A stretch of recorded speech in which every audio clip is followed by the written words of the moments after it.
大哥，都是你非要上那道劳什子的万言书。现在好了，得罪了赵丞相，全家几十口人陪你流放这北韩域等死。完了，全完了！火镯子刚才掉雪窝子里，全冻成冰疙瘩了。都怪你这个只会死读书的废物！李凡，你不是天天自诩才高八斗吗？你倒是吟首诗，看看能不能把天上的太阳念出来给我们取暖啊！等死吧，大家一起冻死在这鬼地方！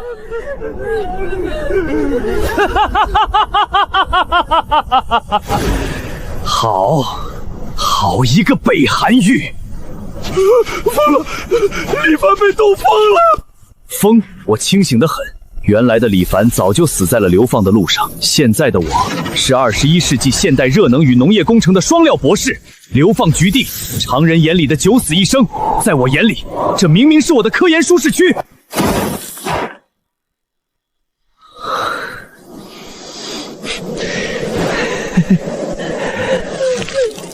哭什么哭？眼泪结冰冻在脸上，只会加速体表温度流失。想死的快点就继续哭。凡儿，你。李凡，你长本事了是吧？敢对长辈大呼小叫！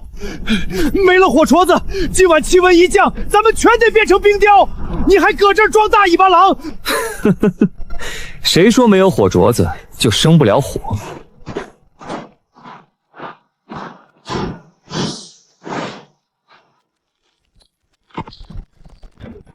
二叔，书呆子不仅会读书，还会变细手，用它。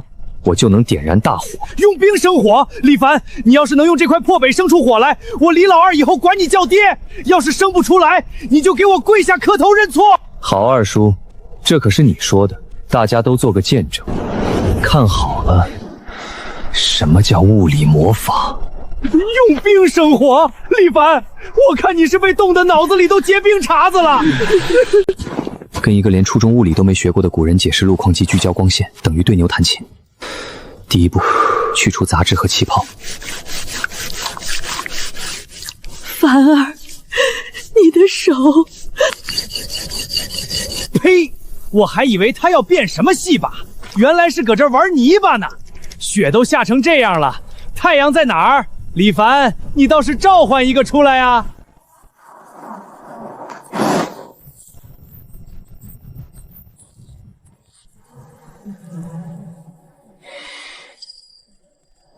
都让开，挡住光了。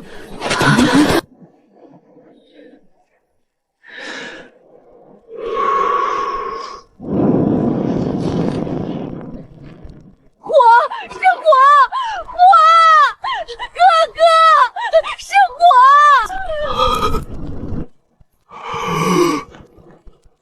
二叔，刚才你说什么来着？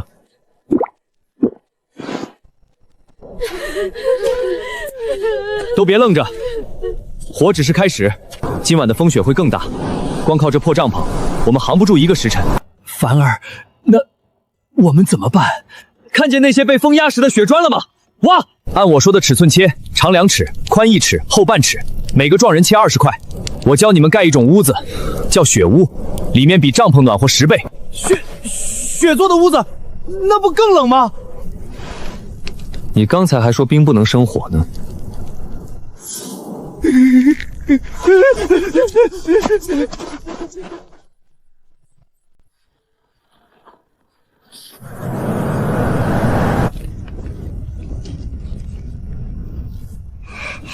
暖和，真的暖和啦！火有了，屋有了。凡儿啊，那个火也有了，屋也有了，可咱们没吃的呀。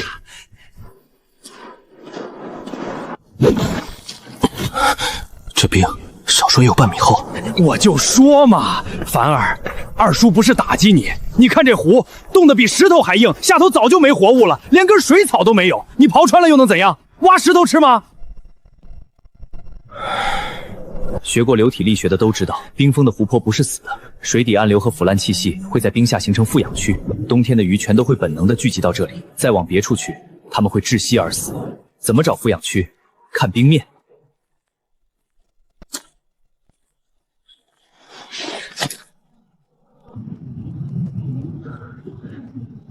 就这儿，砸，照着这个点砸，砸穿为止。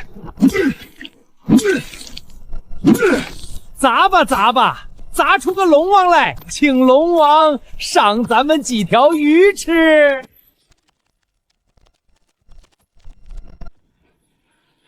娘啊！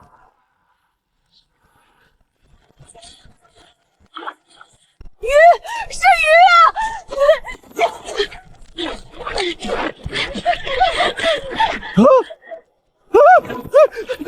龙王爷显灵了！龙王爷显灵了！凡儿是神童，凡儿是文曲星下凡。别堵着洞口，鱼出不来了。凡儿，这够咱们吃1个月了。1个月，爹，咱们要吃一冬天。别都搬回去，现在气温零下30多度，鱼一离水，3分钟就冻成冰棍了。挑200条就地码好，盖上雪，这就是天然的冷冻库，比咱们家京城那个冰窖还好使。剩下的搬回去，今晚先吃个饱。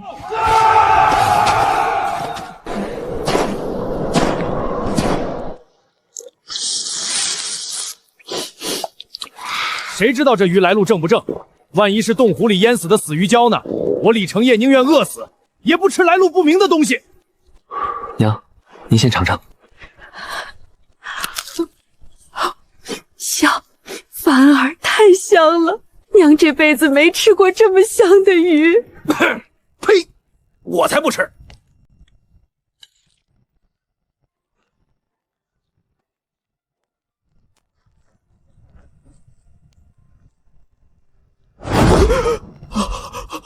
二叔不吃就算了，给我！滚！算了算了，扔了也是浪费。我这是替你们试毒，对，试毒。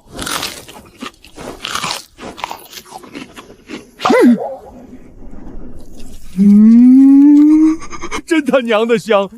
凡儿啊，二叔错了，二叔以前是猪油蒙了心。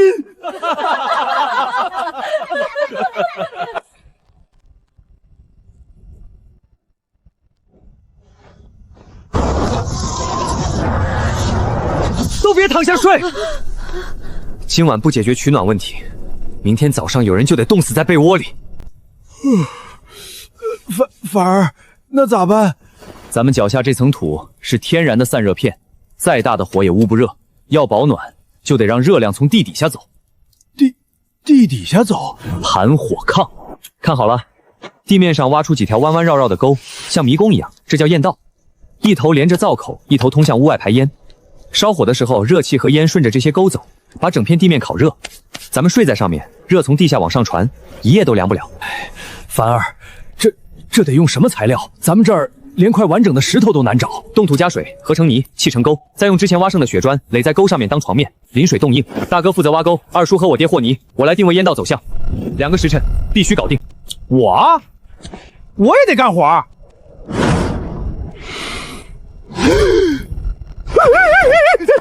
干！我和泥最在行了，我这就去。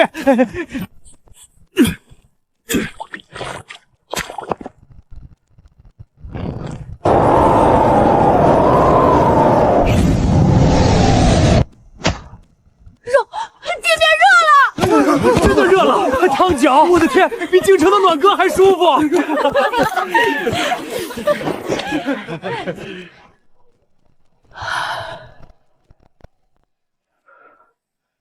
爹，凡儿，是爹连累了你，连累了全家。可你今天给爹长脸了，咱们李家有救了。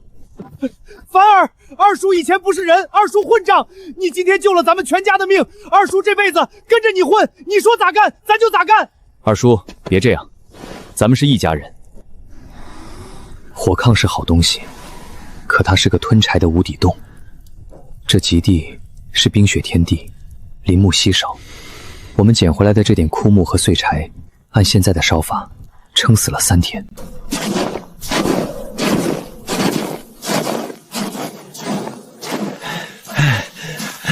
凡儿，咱们这是找什么？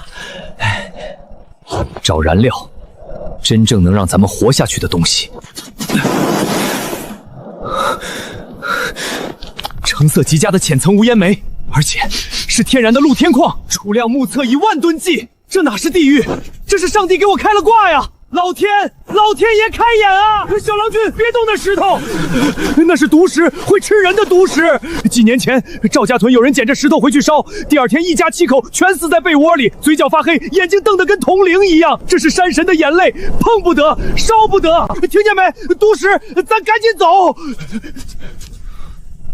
哈哈哈哈哈哈！爷爷，您说错了，这不是毒石，这叫煤。是好东西，是宝贝，宝贝。可赵家屯那7条人命，他们不是被石头毒死的，是被自己毒死的。这石头烧的时候，如果屋子封得太严，不通风，会生出一种看不见摸不着的毒气，人闻多了就会昏睡过去，再也醒不来。这跟石头本身没关系，跟屋子有关系。那要怎么烧？跟我来。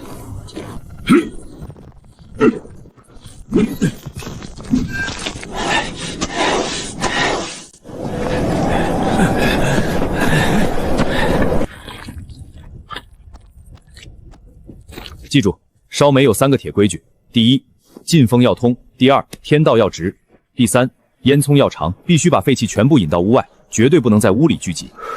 做到这3点，毒石比柴火好用100倍。没火，怎么没火苗？无烟煤的特点，它不靠火苗烧，靠的是高温辐射。你把手伸过去试试。哦，烫死我了！凡儿，这石头比柴火热10倍，不是100倍。神了，真神了！小郎君，你是活神仙啊！我们这些人世世代代守在这鬼地方，捡那么多石头烧不得，眼睁睁看着家里人一个个冻死，你是来救我们的菩萨呀！起来，老人家，我不是菩萨，我只是个读过点书的人。您要是不嫌弃，以后就跟着我，咱们一起在这极地讨口饭吃，怎么样？我们跟小郎君，您指哪儿，我们这把老骨头就打哪儿。这附近还有10几户像我们这样的流民，我都给您拉过来。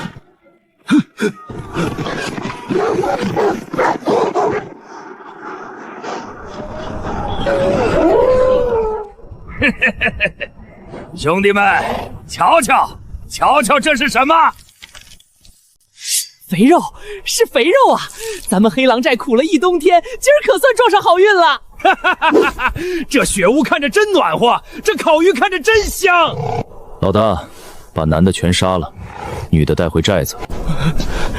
完了，凡儿，是血匪啊，是黑狼寨的血匪啊！他们前年屠了赵家屯，连婴儿都没放过。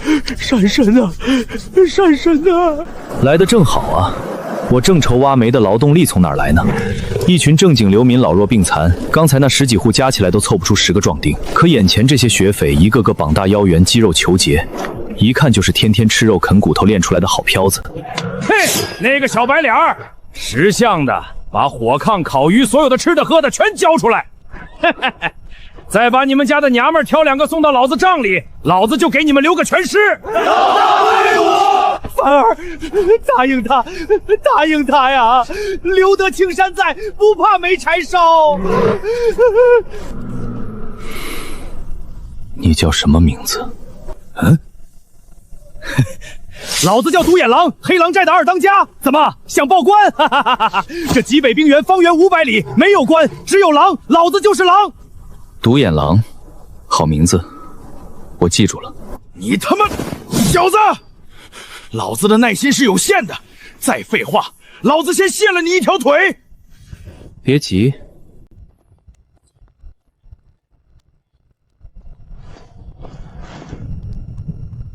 这是我昨晚准备的一氧化碳混合甲烷，有剧毒，遇明火还会爆燃。在这个时代，它就是不折不扣的迷魂烟。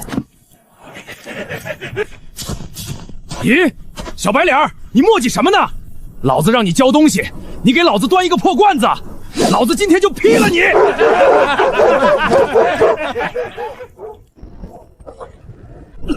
什么东西？我的眼睛睁不开了！老大，有妖术，有妖术啊！你他妈！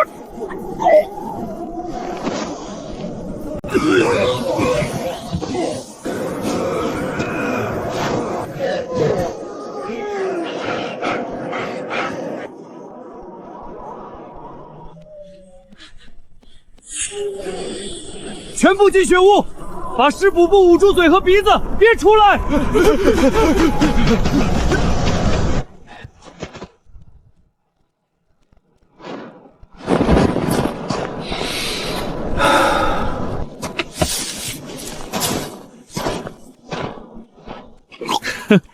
独眼狼老哥，刚才不是挺横吗？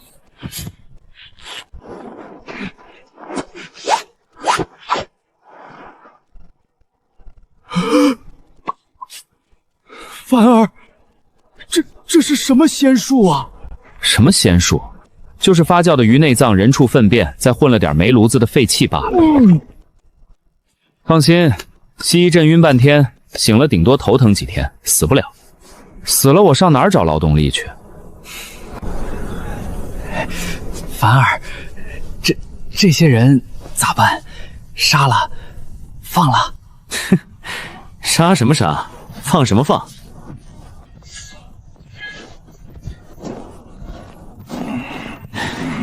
哥们儿，做个好梦。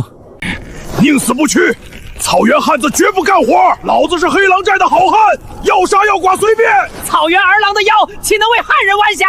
老子宁可冻死，也不挖你这破石头！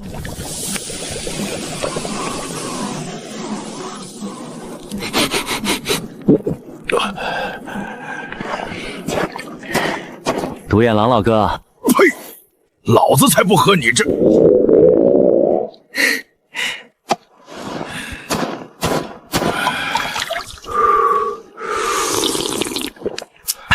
鲜啊！独眼狼老哥，我跟你算笔账，现在外头零下40度，你们30个被我绑成这样扔在这儿，最多2个时辰就得扔冰棍。死之前的最后2个时辰，又冷又饿又疼。或者火烫有，天天烧得热乎乎的，一觉睡到大天亮，被窝里能煎鸡蛋。鱼有，冰窟窿里捞一天够你吃3天。汤有，这锅今天管够。代价是什么呢？白天给我去那片山壁挖石头，挖得多吃得多，挖得少喝凉水。要是不挖，自己冻成冰雕去。老大，俺想喝汤，俺真的想喝啊！闭嘴！想死的时候俺都没哭过，老大。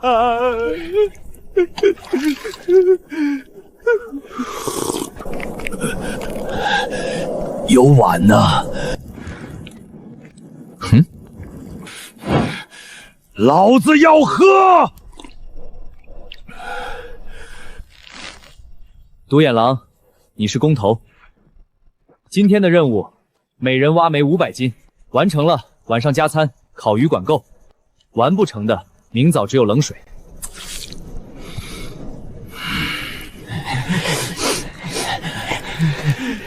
老大叫啥来着？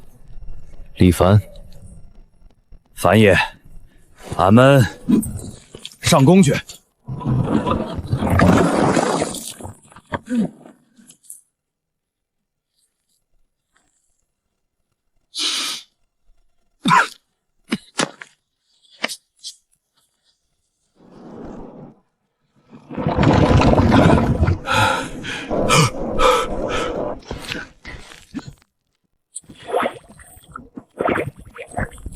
凡爷，你要干啥呀你？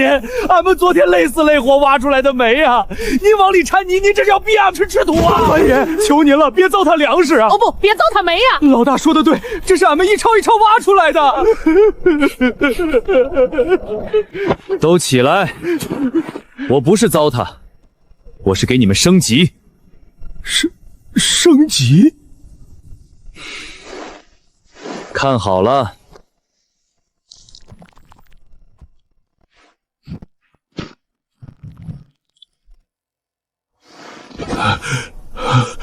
凡爷，这玩意儿咋这么多窟窿？这叫蜂窝煤。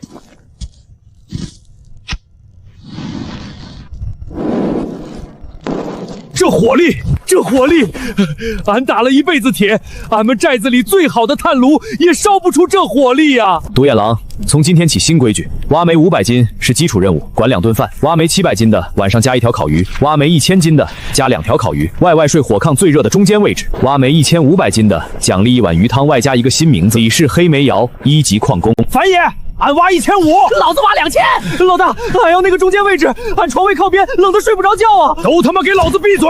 跟老子上工！今天谁不挖1000斤，老子削他！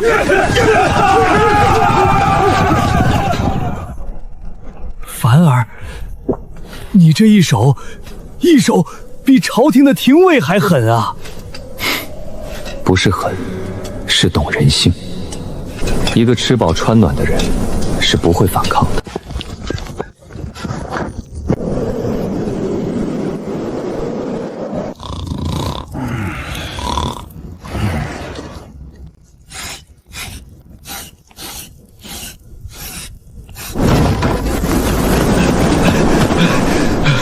樊爷，不好了，外头巡逻的老六回来我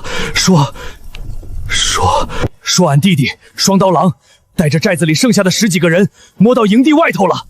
他们听说俺投了你，说要为黑狼寨清门户，今晚就要冲进来，把俺剁了，把你也剁了，把这煤窑抢了。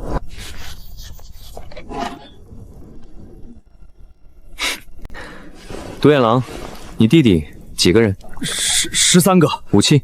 弯刀、弓箭，还有2把从赵家屯抢来的生锈的铁矛。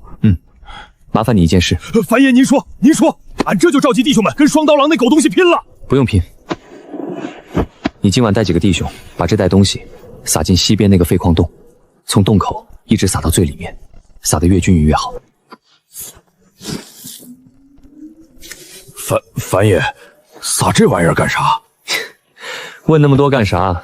撒完了，把洞口用麻布挡一下，留个小缝，别让风把粉吹散了。还有，今晚我床上给我塞几个稻草麻袋，盖上被子，弄得像个人睡在里头，明白吗？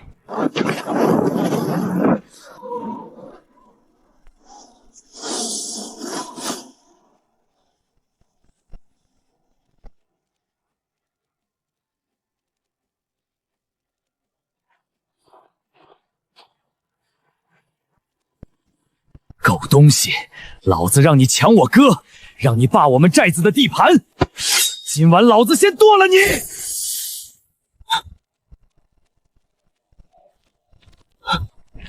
酸刀郎大哥，听说你来找我，我在西矿洞等你呢。你大哥也在，自己人说说话嘛。在西矿洞，兄弟们，操家伙，跟老子冲过去剁了他！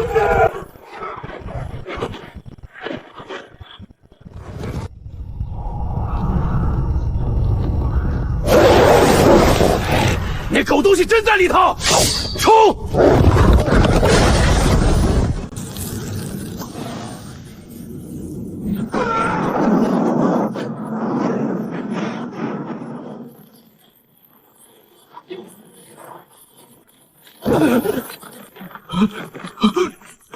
地震了！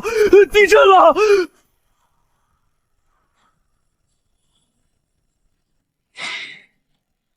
去看看吧，你弟弟。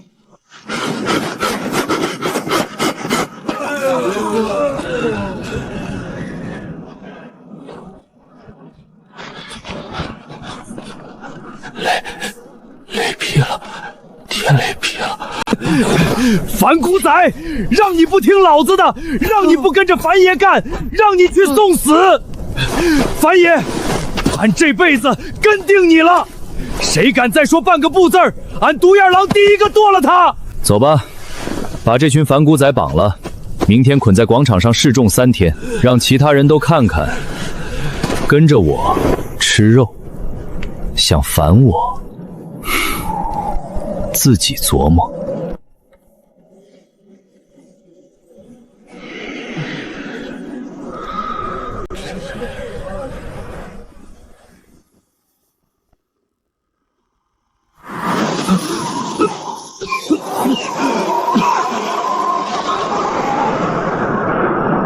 放下！下所有手里的活儿，所有人，立刻马上转入地下矿洞！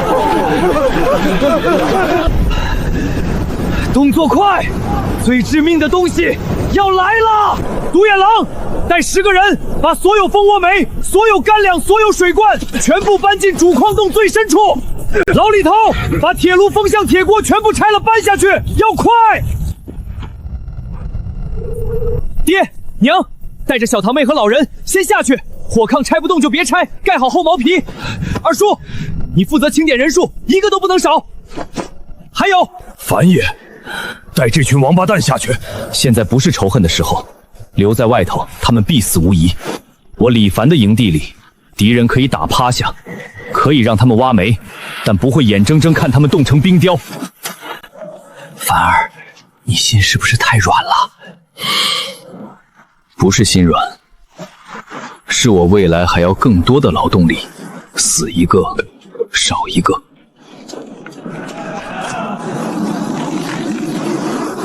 凡儿，都清点完了，86口人，30只兽狼，1只不少，都进矿洞了。好。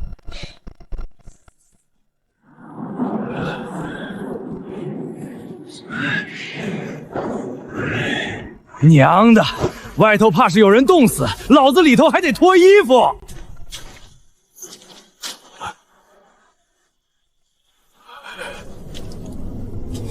凡儿，这是什么地方？温室，地下温室。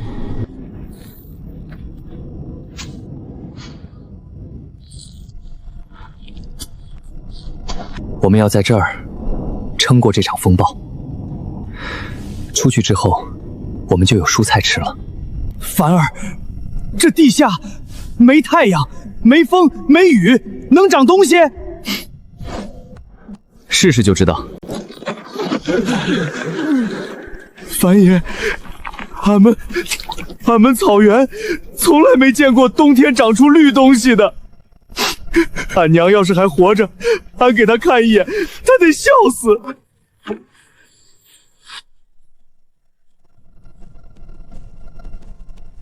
凡儿，86口人，一个不少，咱们活下来了。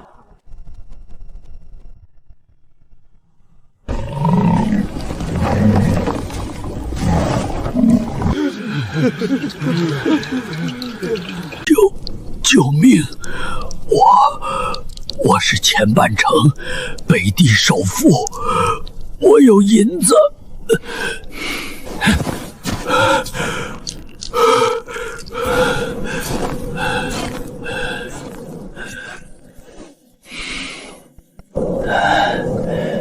小兄弟，看你们也是流放的可怜人，这半袋米赏你们了。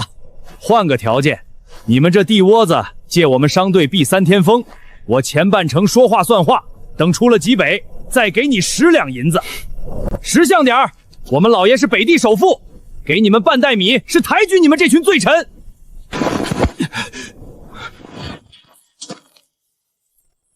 钱老板，先进来烤烤火吧，外头说话动嘴。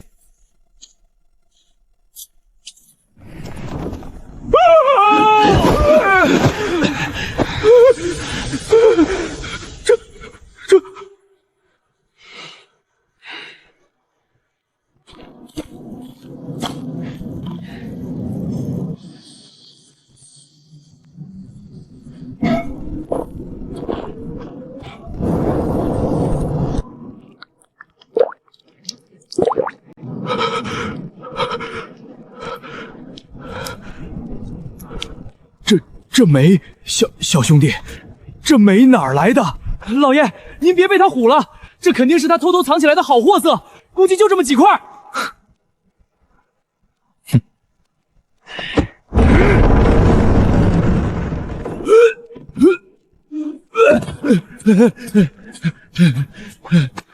小兄弟，不，恩公，这煤，这萝卜，这鱼。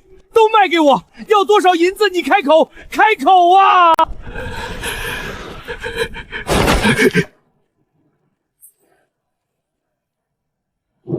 钱老板，我不缺钱，我要的是人。钱老板，你看，你这20辆雪橇里头载的什么我都看见了。第3辆铁料车，装的是从南边运来的生铁块，至少2000斤。第7辆和第8辆木料车，装的是上好的桦木和榆木，能打青轴。你这商队往北走，要去关外卖货，按规矩得带工匠同行，路上修车、修武器，我说的对吧？对。铁料、木料、工匠全留下。对。行，雪橇也留下15辆，我换你蜂窝煤1000块，鲜萝卜500斤，烤鱼随便吃。公，这也太狠了吧！这一车工匠就值2000两银子啊！把这位钱老板送出去，回他自己的雪橇上待着。再把咱们这屋的煤炉子搬走，省着烧。哎，主公！公你别走，外头零下40度啊！我的雪橇里没炕没煤没吃的，我下半辈子就交代在这儿了。钱老板，做生意讲究你情我愿，你情我愿，全愿。工匠给您，铁料给您，雪橇也给您，您再加我一条独家代理。独家代理？对，您这煤这菜运到南边去，那是金子换不来的稀罕物。您不缺钱，可您总缺南边的消息、南边的人脉、南边的关系。您把南边几个州的独家分销给我，我前半程豁出这条老命，给您把铺子开到京城去。行，那咱就立字据：第一，铁料、木料、工匠、雪橇全留下；第二，每个月给我送2车南边的物资。盐、铜、硫磺、火焰，按我开的清单走。第3，前半程商号内部所有商路情报、官员往来、京城动向，定期向我汇报。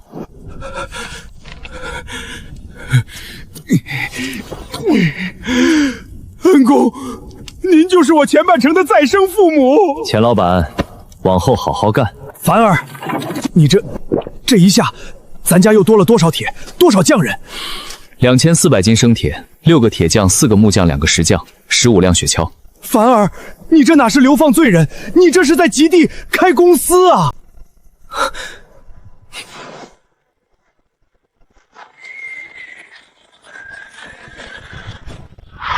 听说这山头最近发了财，小子，自我介绍一下，本官姓白，朝廷正七品，极北巡抚白大人的亲小舅子。名讳是个浩字，不过道上的弟兄们都喜欢喊我白爷。白拔皮，这名字一看就知道是道上人民群众的爱称，绝对比白好贴切10000倍。白大人，小的李凡，流放罪臣，不知大人光临，有失远迎。哼，地契，这极北20里山头，半个月前归了官府所有。从今天起，你们这煤矿归本官代为管理。白大人开恩啊！这煤矿是我们一镐一镐挖出来的呀！你说，挖出来的？这山是朝廷的山，石头是朝廷的石头。哼，你们这群流放罪人，能给朝廷打工是你们的福分。绝对不能在这儿起冲突。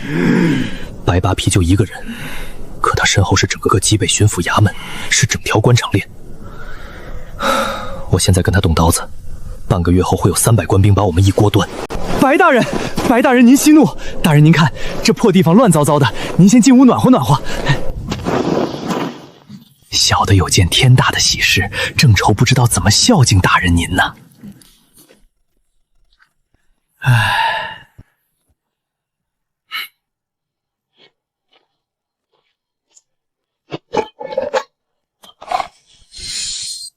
大人，小的李凡，流放罪臣，不知大人光临，有失远迎。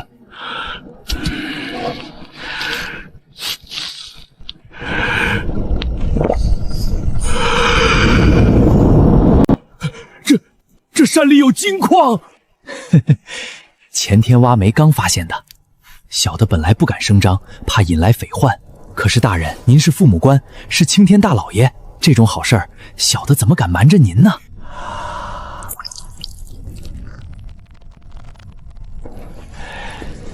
老白呀，老白，你是来扒我皮的。我现在请你下油锅。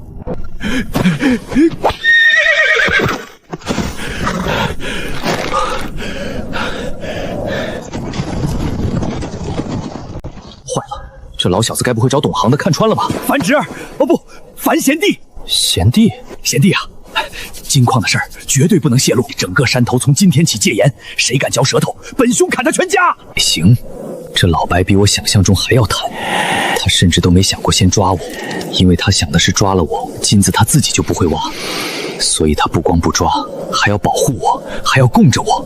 白兄，您可算来了。金矿是好东西，可咱们手底下都是流放罪人，没工具啊，没工匠啊。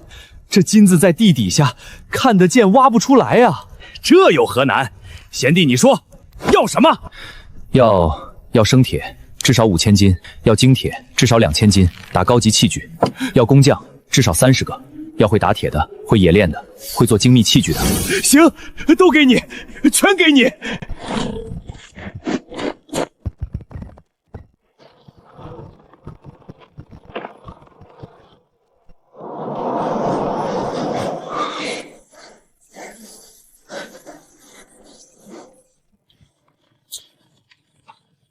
大老远调那么多铁，你到底要干什么？姐夫，您放心，半年之后给您一个大大的惊喜。这小舅子虽然蠢，但平时也没干过特别离谱的事儿。行吧，给他批了。凡儿，这是我们李氏重工的启动资金。少东家，老朽干了40年铁匠，从没见过有人能空手套出这么大一票物资。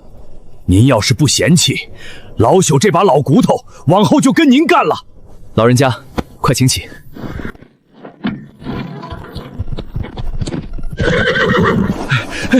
樊侄儿，哦不，樊贤弟，贤弟呀，金子呢？20天了，怎么也该出几两了吧？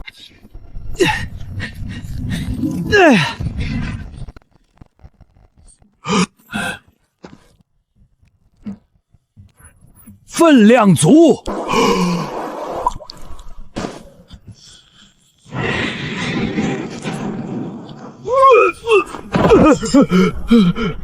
白大人，这是惶狂望，愚人金一文不值。李凡，反了你了！你敢耍本官！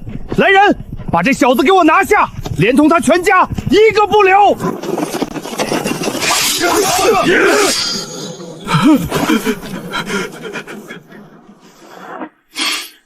白兄，先别急着拿人，咱们好好聊聊。给我拿下他，把这里全部查封，连同他全家一个不留！白兄，您这火气可不行，极地天寒，肝火忘了伤身。少废话，动手！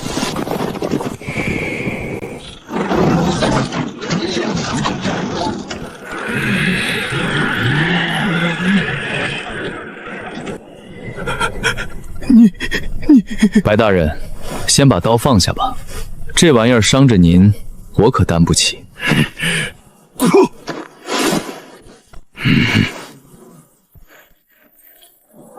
您自己看，2月初7，私调济北巡抚衙门生铁5000斤，去向不明；2月12，私调精铁2000斤，去向不明；2月20，宫中属关阳宫工匠30人；2月26，闹用林州军备库华木硫磺火泥若干。你怎么会有这账本？白大人，您忘了，您调来的那30个工匠里有12个是管账的，您让他们出库的时候签字按印，可一份都没漏。白大人，我这个人向来给人留条活路，现在您有2个选择，我把这本账连同您调来的物资清单一并送去京城督察院，您姐夫济北巡抚保不住您，他自己也得搭进去，你们老白家3代之内怕是连饭都吃不上。第二，留下来给我挖煤。什么？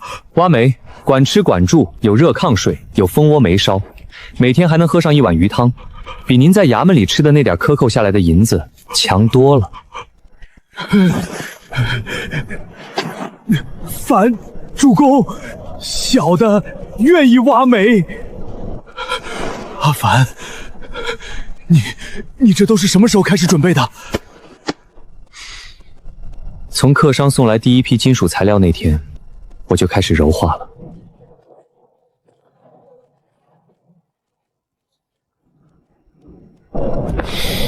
从今天起，李氏重工正式成立。